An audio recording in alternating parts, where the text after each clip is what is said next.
Hello everybody and welcome to Storm Reads, and today I'm going to be doing a weekly reading vlog.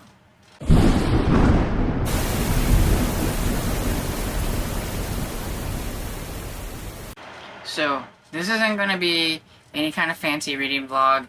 I am not very good at those. I'm not very good at vlogging.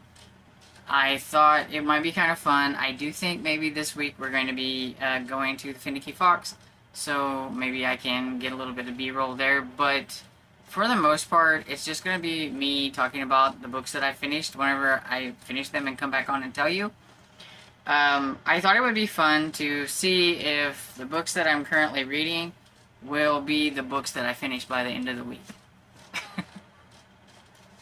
So with that, I'll just tell you about the ones that I've currently started with. So this is the 1st of September, and so I am starting Theodore Hendricks and the Curious Case of the Cursed Beetle by Jordan Copy, I'm not sure exactly how you say that, and the illustrations are by Chris Jevons.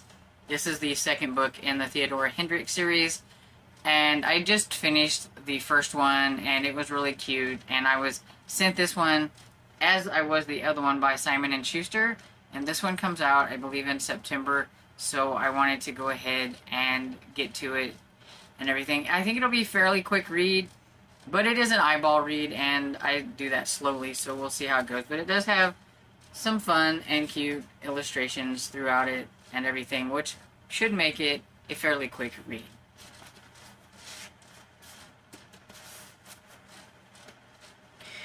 Then the audiobook that I am listening to right now is Campsylvania, and this one is by Julie Murphy and Crystal Modondo. I cannot say that. It twists my tongue up. I can't do it. But anyway, it's that right there. This is the second book, Moon Madness. One of my things was to try to get to seconds in September, and so this will be one of them. This is the second book in the Campsylvania series. The second book in the Theodore Hendricks. Looky there. We got a thing going. We'll see how it goes by the end of the week. But anyway, I am listening to this one, and I am already almost halfway through it. I did start this one yesterday because I didn't want to start something different. I wanted to go ahead and work on things that I had for September and stuff. So I am here, and chapter 10. And I'm liking it so far. It's not quite as fun as the first one, but we'll see how it goes as we progress anyway. And it's got the same girls that were in the first one, and their little friends and things. And this one's about werewolves. Too bad it's not about vampires since it's Vamptimber, but this is how we're doing it. And then I am reading an e-arc, and it is The Hitchcock Hotel by Stephanie, I want to say Warble, but I'm not sure if that's correct. But anyway, so it's about a guy who made a hotel into like everything Hitchcock, and he's invited some of his film school friends, or maybe friends, I'm not quite sure, people he hung out with and everything, to the hotel for the weekend, and I have a feeling things are gonna get heated from there, like maybe somebody's gonna get murdered, I don't know. But what's a Hitchcock theme without a dead body? And so we'll see how that goes. For vampires, I think I'm going to look for an audiobook, and I cannot remember the name of the audiobook, so you'll see the picture here. But it's a middle grade. It's Sfera Voiting something. Anyway, I think she's a vampire hunter or something like that. And so that'll probably be the audiobook that I start after I get done with Campsylvania, Moon Madness, and everything. So those are the books that I've currently got on the docket. We'll see how my mood changes by the end of the week.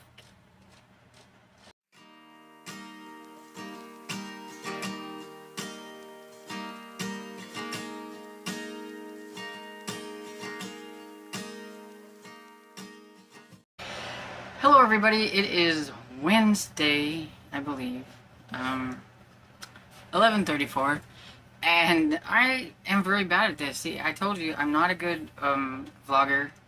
I finished a book, I think, Monday night, and I didn't want to do it at night because there's not good lighting. There's barely enough lighting in the daytime in my room, so I waited, and then I didn't do it yesterday, so here we go. So I finished, Moon Madness by Julie Murphy and Crystal Maldonado. I think that's how you say it. And this is Campsylvania number 2. And so this one is just the first one. They went to camp and it featured a vampire.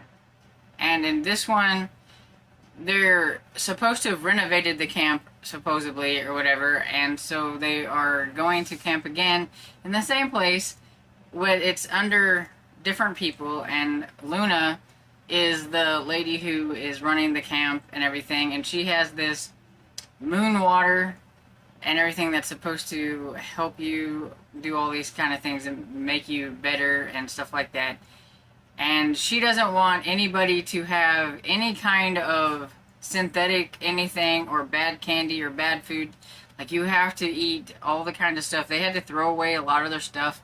If they brought, like, anything like acne cream or any of that kind of stuff, like, she wouldn't let them. Deodorant, which I thought was kind of nasty, because even they were mentioning how it's starting to smell really bad in here. I wish you would let us keep our deodorant or whatever. So, I mean, if you're going to make them get rid of these things, at least replace it with something that will make them smell better. I don't know. But, I didn't like this one as much as the first one. In the first one, Maggie and Nora, they're friends, and they went to the camp, and it was originally supposed to be like a kind of like a fat camp, I believe, and everything, but it turned out to be something totally different. Anyway, but they're friends and everything, and in this one, they're back. They're excited to be back together, even though they're a little worried about the fact that they're going back to Campsylvania and everything. Well, Maggie, she kind of got the paranormal bug with the first time and everything, and her and this guy Logan, they kind of hit it off with that stuff from the last time. They are ready. They are hoping that they're going to run into something paranormal. There is a little ghost that stays in the town or whatever, and so they are excited to, like, see the ghost or whatever, and all that stuff. Well, Nora wants to just forget everything that happened the last time and just kind of have a refresh or restart or whatever it is. So they're a little at odds already on how they want to view going to this camp, and then they don't get put in the same room, and so they've been split up, and Maggie is with a couple of girls that they knew from the last camp, and Nora's with a new girl and everything, and so that kind of puts a little bit of a barrier between them. And then it just seems like throughout the whole thing, like, they keep miscommunications and not talking to each other, and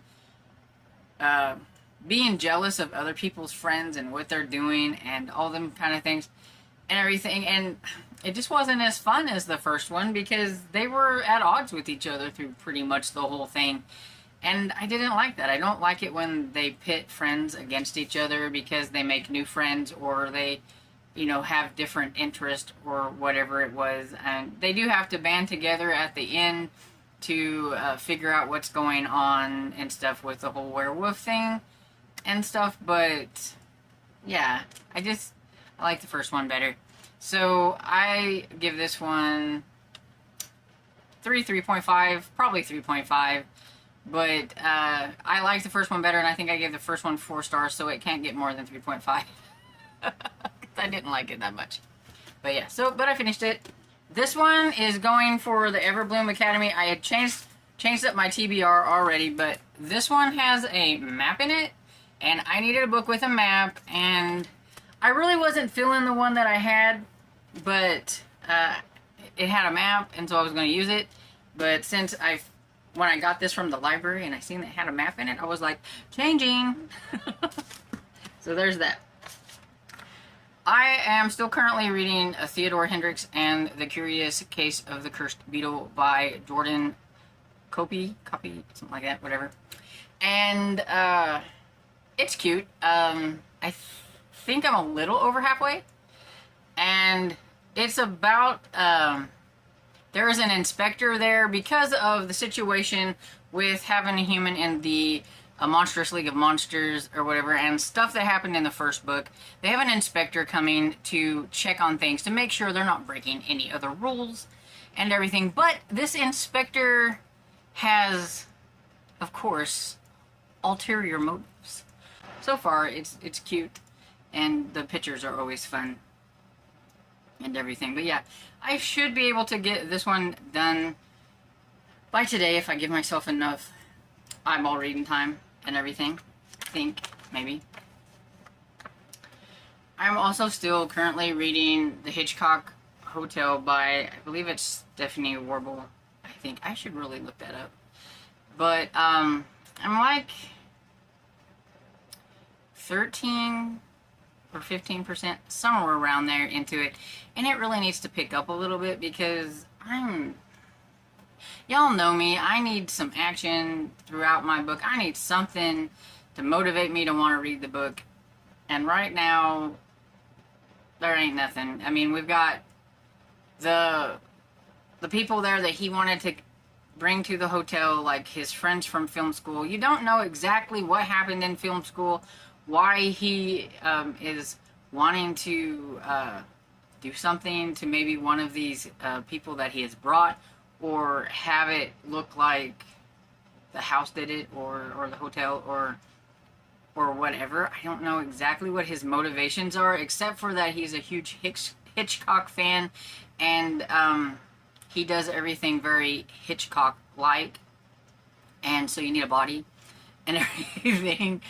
And I think one of the consigliere, however you say that, anyway, I don't know, the hotel person, she's an older lady, she's helping him with whatever the plans are. She knows all about, I think, what he's going to be doing or whatever and stuff. But yeah, they're bickering kind of at each other, and you can tell that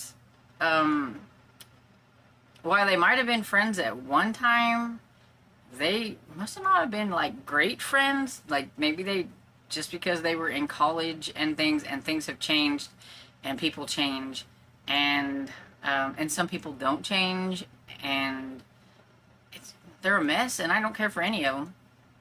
So I need a reason to continue reading this book, and I'm not finding it yet. So hopefully that changes.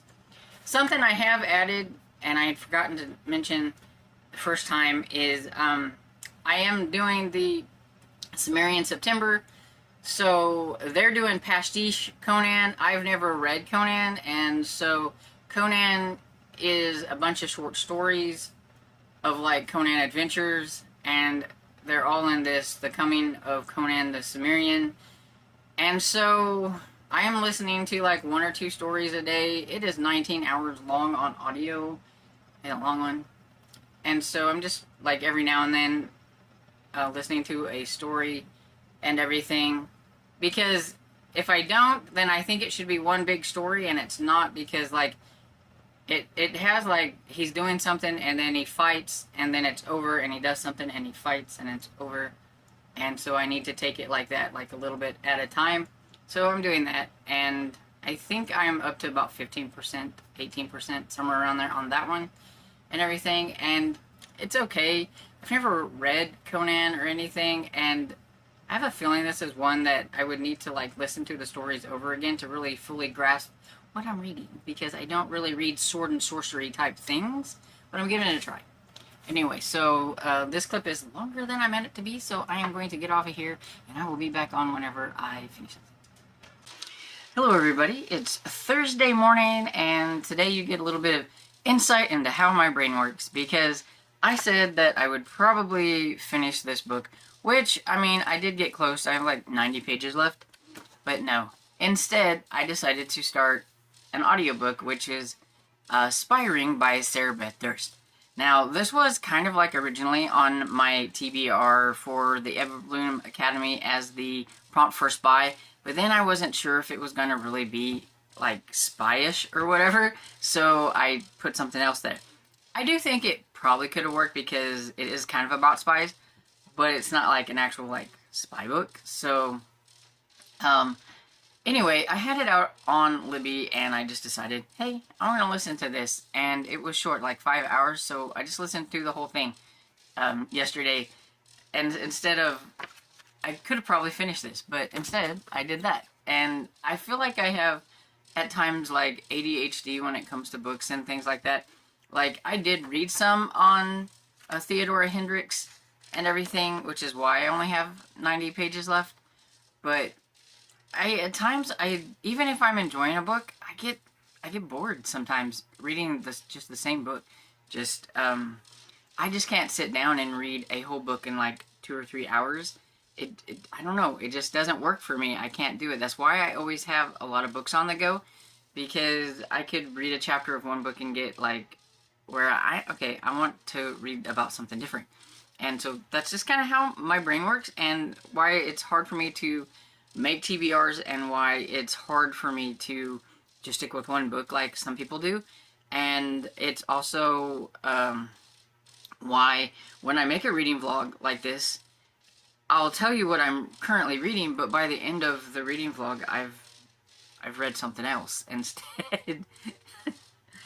And everything, which to me kind of makes reading vlogs hard, but we're trying anyway, and we'll see how it goes.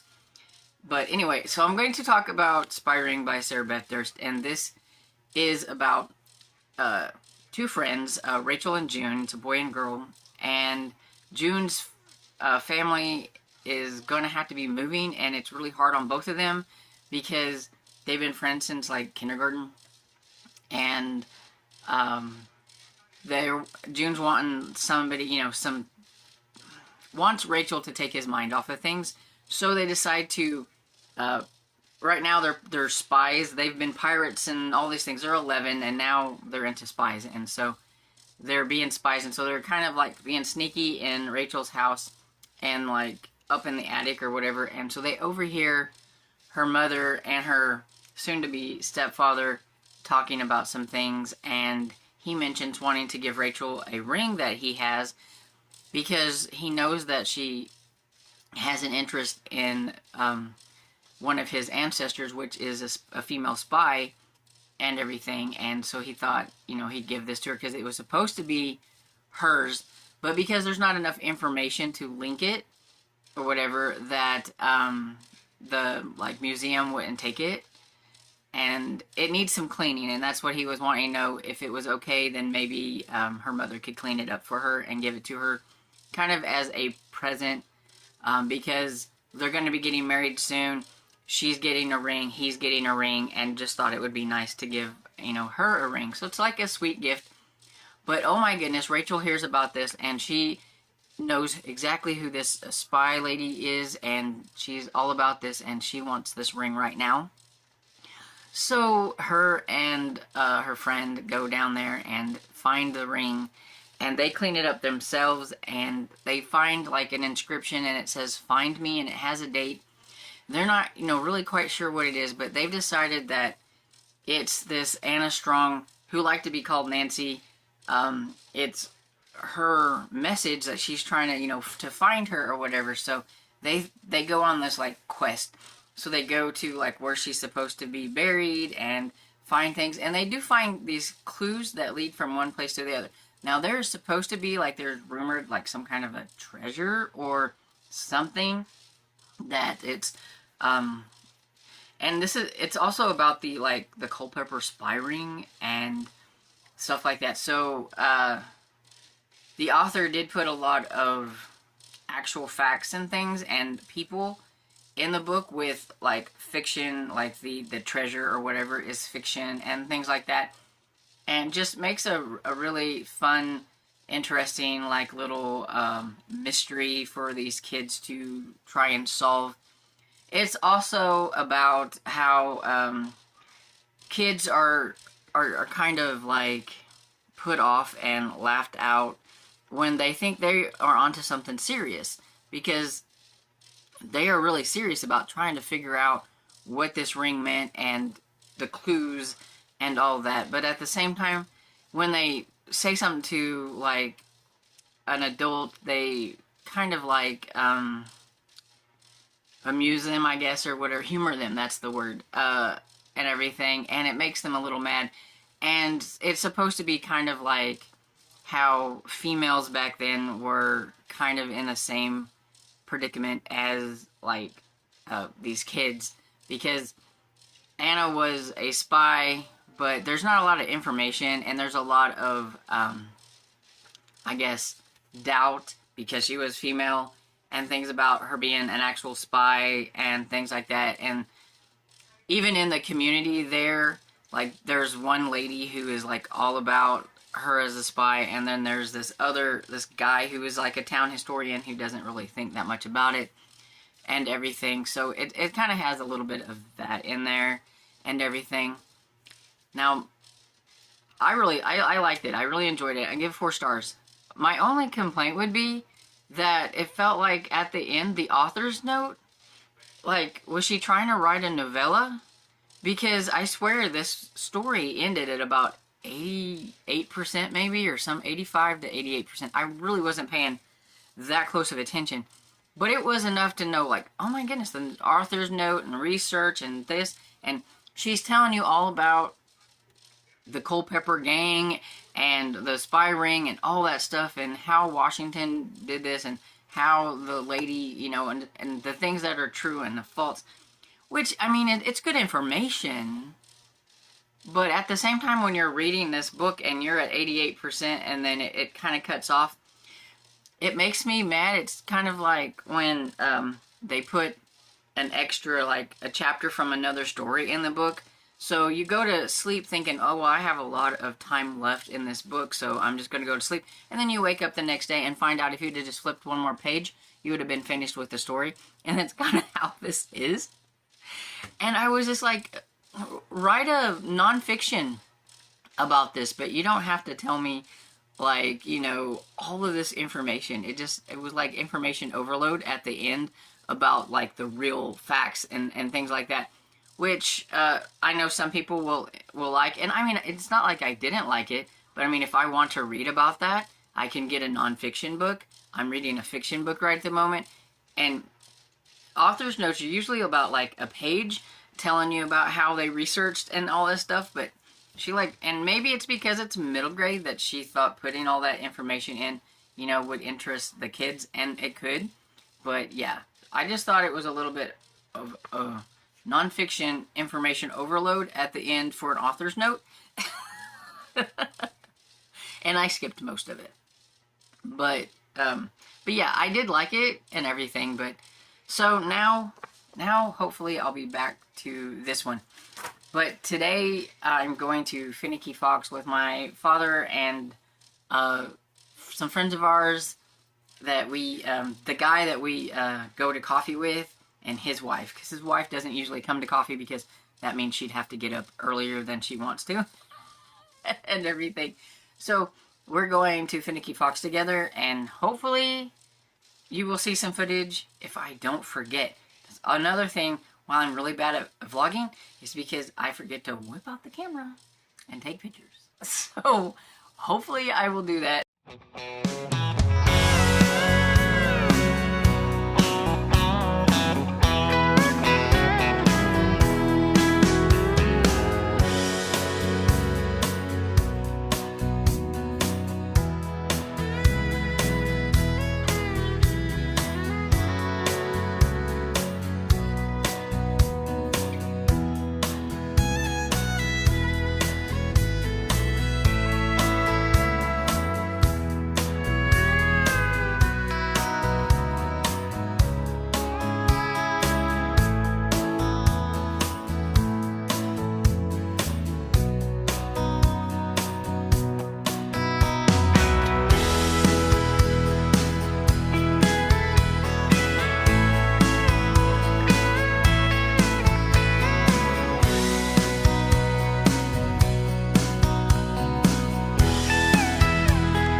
Hey, so it is Saturday, And it is time to wrap up this reading vlog, but first I've got 3 more books to talk about.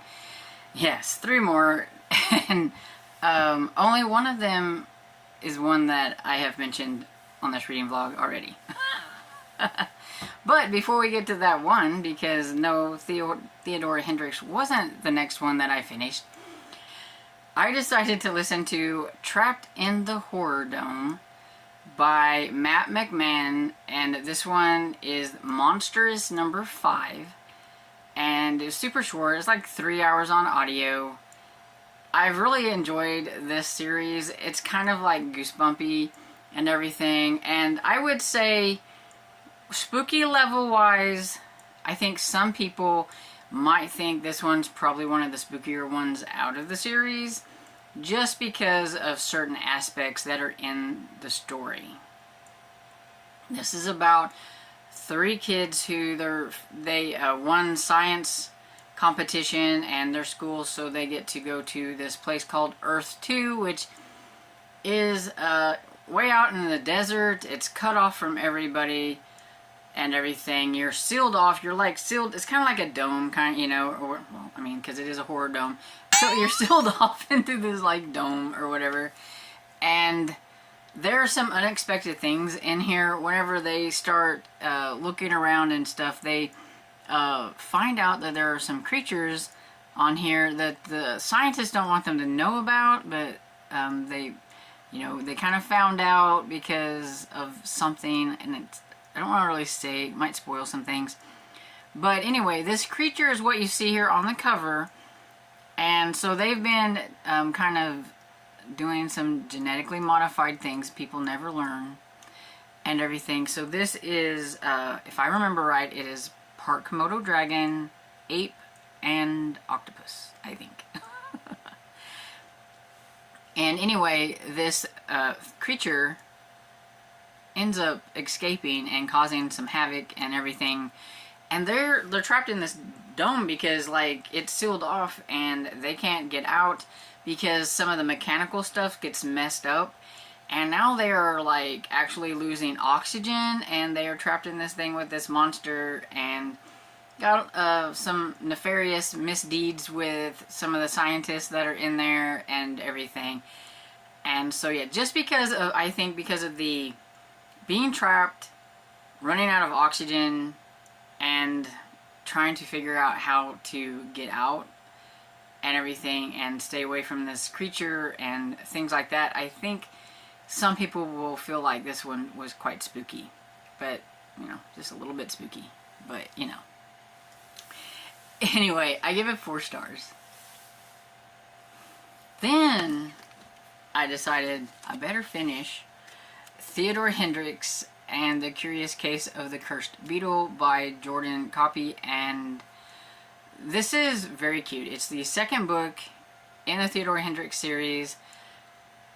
I'm really happy with this, that I have managed to go from the first one into the 2nd one. Everybody knows I don't like to binge, and I will mention that a little bit later about that too, because but these were super cute with the illustrations and everything, and I did read things in between, so even though I was working on this one, reading with my eyeballs, like, I mean, you've seen how this week went. I didn't just concentrate on this one. I did listen to some things in between and everything, and so I think that helped, you know, not having them back to back.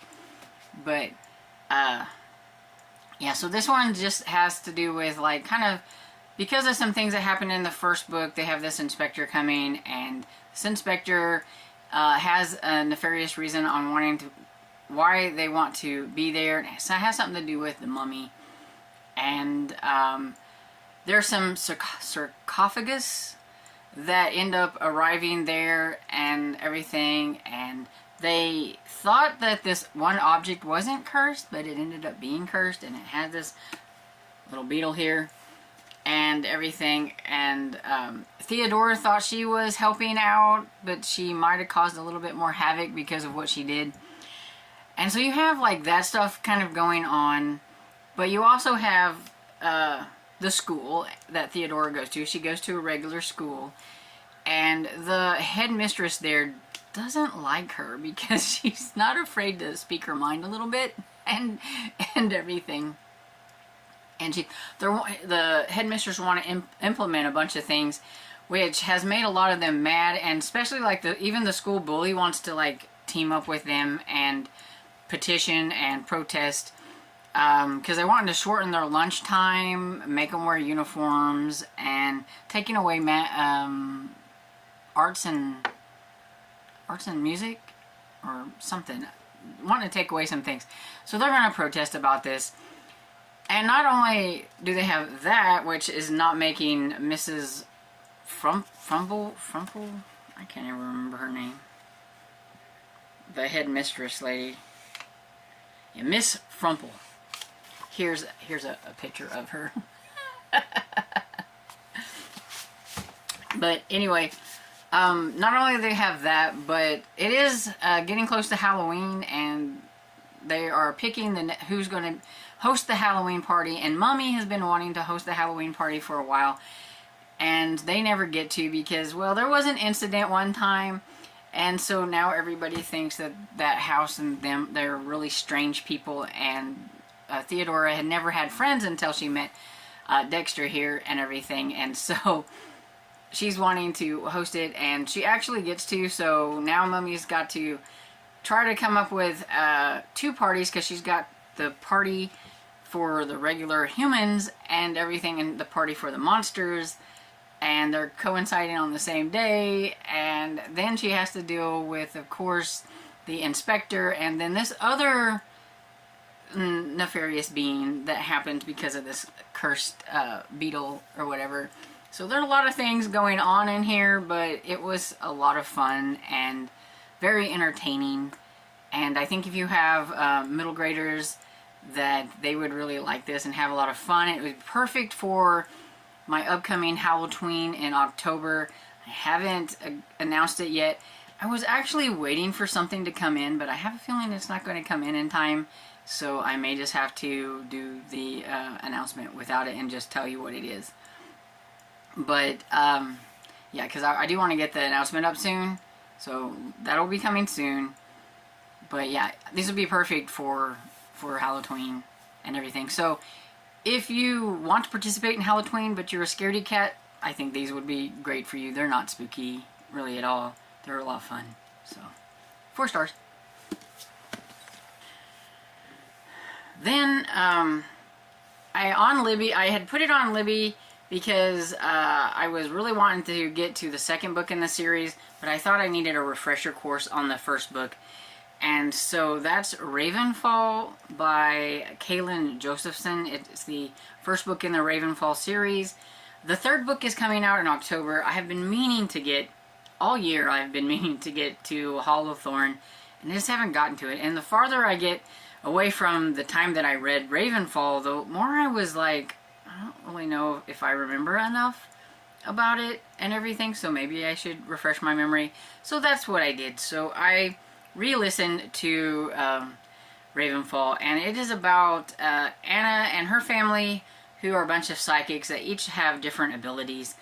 Anna just got her ability, and she's kind of bummed because her ability allows her, when she touches somebody, to see a death. And, you know, what's fun about that? So she's kind of bummed about it. But then she ends up at this one, like, get-together. She touches somebody, and she sees some adults get killed, and their kids come in and see what's going on and everything. And she tells, like, her family about it, and she's kind of worried about it. And she also kind of thinks that maybe there's something that she can do about it. And then she ends up running into the boy that she's seen, and now she really thinks that this is what she's supposed to do. She's supposed to help Colin and everything. And at first, you're not really sure if Colin is a magical being or not. And then you find out later that he is, and what kind he is and everything. And it's all really about protecting him and everything. But her family runs, I forgot to mention this, a B&B. It's the Ravenfall Inn, and this B&B is a magical B&B that's at the kind of the crossroads, that is the word I was looking for, of the human world and the other world. And so it does have a little bit of a Halloween Town meets supernatural kind of lean to it, because there are otherworldly beings at the hotel. There are humans at the hotel, or the inn, and it's magical, so nobody, like the humans don't know that there are magical beings walking around, but if you're magical, you know that they are, and stuff like that, and everything. And it's really a good one. I like it. I actually give this one 4.5 stars, almost 5 stars.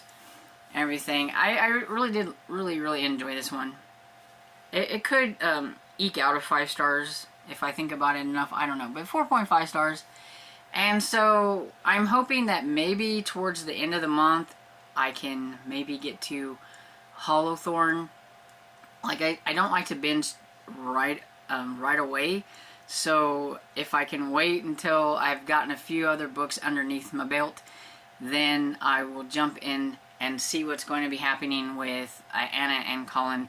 It wraps up really nicely. No like really cliffhangers or anything like that.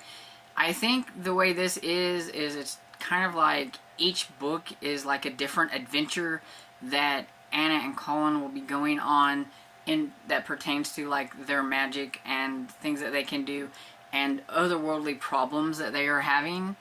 Like in the second one, the Hollowthorn, I think it has something to do with the Tree of Life, and it could, like, something could happen to the magic of Ravenfall if they don't figure out what's going on and things like that. So, like, it's just a different adventure each time.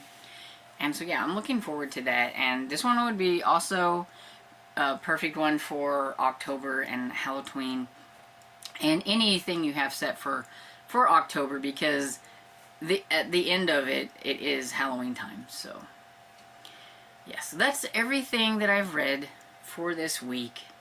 I hope you've enjoyed this vlog. You know, I don't know, I don't do them very often because I feel like they're not really all that great, but I thought since I was going somewhere I could get a little bit of footage, which I still didn't end up getting like the kind of footage I wanted. I was gonna like take a picture of like where we ate and the meal and the people I was with, and yeah, I just don't think about that stuff when I'm out and about. So it's kind of a bummer.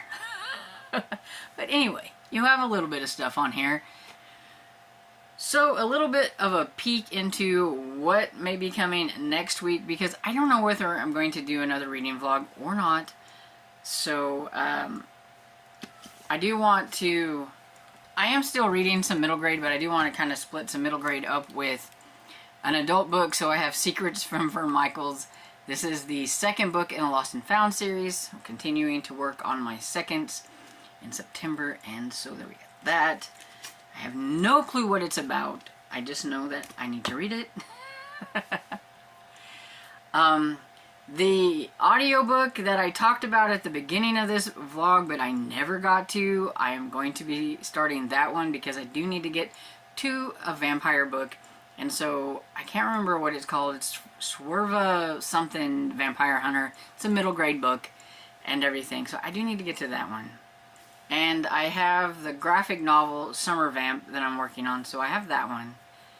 And so, sorry if things look a little bit different, but right at the very end when I was getting ready to wrap everything up, I ran out of space on my phone, so I had to delete some things. Anyway, I am still working on the Hitchcock Hotel, but I'm going to give it till 30%. I'm at 20%. If I don't like it, I'm getting rid of it. I don't care if it's an e-arc. If I can't get into it, I'm not finishing it. I'm not going to torture myself and put myself in a slump because I'm not liking it. There's no likable characters in this book. It's very slow, very boring. I don't really care about anything, but I'm going to give it to 30% so I can at least say that I gave it a good try.